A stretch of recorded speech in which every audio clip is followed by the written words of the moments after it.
অন্যের মুখের হাসি কেড়ে নিয়ে আজ পর্যন্ত কেউ সত্যিকার ভাবে ভালো থাকতে পারেনি। সবাই ভালো থাকার অভিনয় করে। যেমন ভালো আছি শব্দটা ভালো আছির অর্থই দেয়। এটাই যদি বোঝা যায়, আপনি যদি দৈনিক 1000 মানুষকে কেমন আছেন জিজ্ঞেস করেন, সবারই উত্তর কম বেশি 19-20 হয়ে ভালো আছি শব্দটাই বের হবে। কিন্তু প্রশ্নের উপর যদি প্রশ্ন রেখে প্রশ্ন করেন, ভাই আদৌ কি আপনি ভালো আছেন, তখন দেখবেন প্রশ্নের সাথে সাথে চেহারা পরিবর্তন হয়ে গিয়েছে, সুর পরিবর্তন হয়েছে, আওয়াজ পরিবর্তন হয়েছে। মনে রাখবেন, ভালো আছি অর্থ সবসময় ভালো থাকা নয়। যতক্ষণ ভিতর ভালো না থাকবে ততক্ষণ কেউ ভালো থাকতে পারে না। আর ভিতর ভালো থাকে, আলা বিযিকরিল্লাহি তাতমাইন্নুল কুলুব। এক কথায় রবের সন্তুষ্টি মতো জীবনে চলতে পারলেই, রবের রহমত ভিতরে আসলেই ভিতরটা শান্তি হয়। তখন এমন ভাবে শান্তি হবে, পৃথিবীর সবাই আপনার জন্য কাঁটা বিছিয়ে দিল, ওই কাঁটার উপর হাঁটলেও সবাই দেখবে আপনার শরীর থেকে রক্ত বের হচ্ছে, কিন্তু সেই ব্যথা আপনাকে অনুভব করবে না। আপনার রবে আপনাকে রহমত দিয়ে শান্তির জগতে পাঠিয়ে দিবেন। সুবহানাল্লাহ। সত্যি করে বলেন, বাহিরের খাবার ভালো নাকি ঘরের খাবার? কিন্তু আমাদের মনোযোগ, চাওয়া, ইচ্ছা বাহিরে। একটু জোরে বলেন, শাকসবজি কল্যাণের নাকি ফাস্ট ফুড কল্যাণের?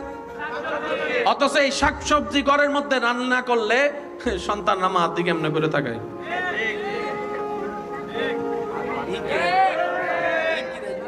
হ্যাঁ, আমি কি বুঝাতে পারছি কথা? তাহলে আমরাই নিজেরাই নিজেদেরকে ধ্বংস করে দিচ্ছি। কথা বলেন ঠিক কিনা? এখানে একটা কথা আপনারা মনে রাখবেন, বাহিরের খাবারটা কোন তেলে কোন পরিবেশে রান্না করছে সেটা কিন্তু আপনি আমি কেউ দেখছি না, কিন্তু ঘরের যারা রান্না করছে, মা বোন আপুরা যারা আছেন, ওনারা তো ওই জিনিসটা হাইজিন মেনটেন করে রান্নার চেষ্টা করে। কথা বলেন ঠিক কিনা? কিন্তু আমরা বাহিরে গেলে খেয়েও আসি, বিলও দিয়ে আসি, টিপস। অথচ ঘরে যারা রান্না করে সে মা বোনকে বছরে একবার থ্যাংক ইউ বলতে পারি।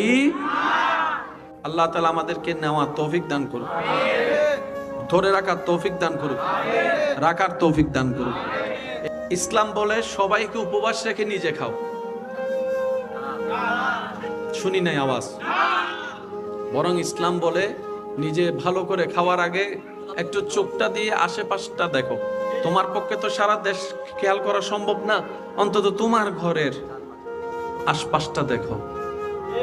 তা আশপাশের ভিতর তো অনেক ক্যাটাগরির মানুষ আছে, আমি কাকে দেখবো? ইসলাম বলে যে আগে তোমার আত্মীয় স্বজন যারা আছে তাদেরকে দেখো, যারা তোমার রক্তের তাদেরকে দেখো।